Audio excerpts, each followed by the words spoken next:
Not getting a speeding ticket is cool, but have you seen this new Boxster GTS? Looks like fun, doesn't it?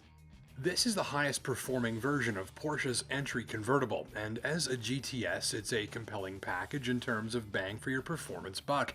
Specifically, that's because GTS models like this add in unique styling touches, increased power, and more importantly, a value-priced bundle of performance goodies optional on other models. Rather than buying a lesser Boxster and adding some go-fast options, you're likely to best just go into the GTS as it includes content optional on other models, including 2-mode sports exhaust, the Sport Chrono package, and high-tech active sport suspension as standard.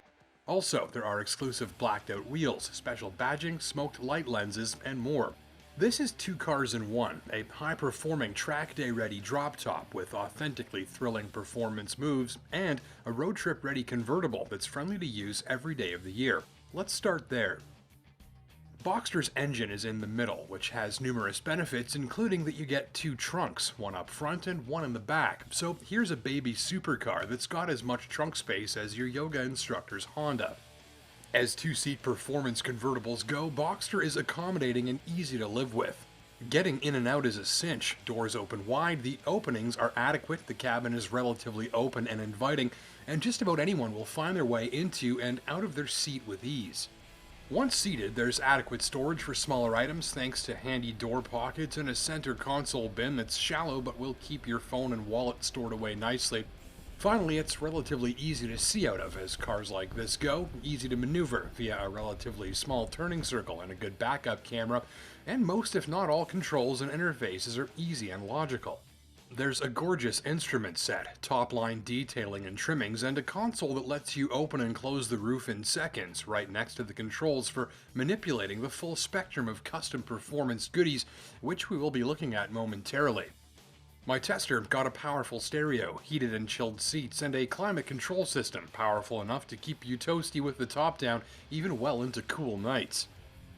Performance is the priority, but here's a car easy enough to live with that you'll want to drive it every day because you can and without feeling like you're getting a workout or sitting inside of a cramped hole. Speaking of which, this is my Dodge Viper, which I love mostly, but avoid driving on some days because it's hard to park, hard to see out of, and it requires gymnastics to board and exit. You've got to be sort of in the right mood to drive this car. Conversely, by building a performance car that's easy enough to use that you could, say, take it to the store to grab some milk, Porsche's work to ensure you'll enjoy all this Boxster GTS has to offer as often as possible. And if a two-person road trip is in the plans, then top-down noise levels are about par for the course, fuel mileage is excellent during cruising, and the ride quality, well, that's interesting too. Because as the highest performing Boxster right now, you'd expect the ride to be stiff and jarring and sort of tracky, compromising comfort for performance. And sure, you know you're in a sports car, but I was driving this for 5 hours straight the other day, and it was just fine. I mean, really, this car could get away with riding a lot worse. Now, partly I figure this because when you put the engine in the middle where it belongs and make the car as light as possible, which they largely have, you don't necessarily need to have rigid shocks to make the car handle really, really well. So in all, it's stiff and sporty enough to constantly remind you what it's capable of performance-wise, but without ramming it down your throat.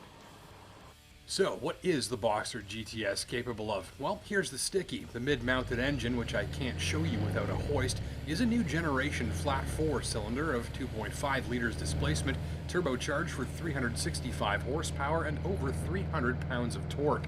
That drives the rear wheels via a 7-speed PDK transmission with paddle shift. There's a 6-speed manual available. It'll slow you down and uses more fuel, but would be my pick. With the high-tech PDK, you're clear for lightning speed gear shifts, perfect rev matching every time, and 0 to 60 in a tick over 4 seconds.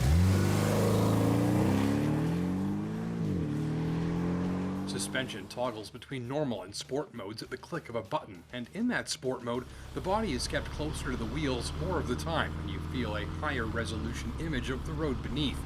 Exhaust has 2 modes as well, click for quiet and a gain for loud, or flick the steering wheel mounted dial into one of 4 drive mode presets, or press the middle button for sport response mode for all systems go for top performance. And here at track day is where Boxster GTS really shines as a willing partner that's encouraging, eager to please, very forgiving, and totally unbothered by any sort of high-speed driving.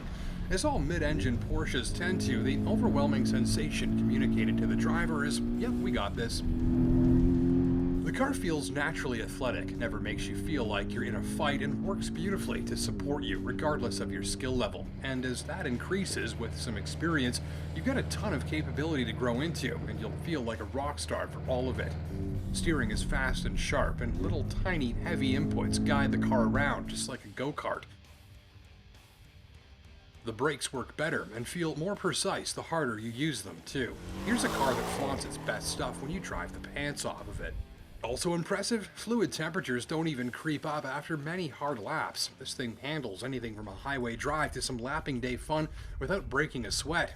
And that's the engineering you're paying for in a car that's basically anything you want it to be. Gripes include the exhaust note, which is not bad and sees a powerful growl that accompanies a wave of torque that really gets things done.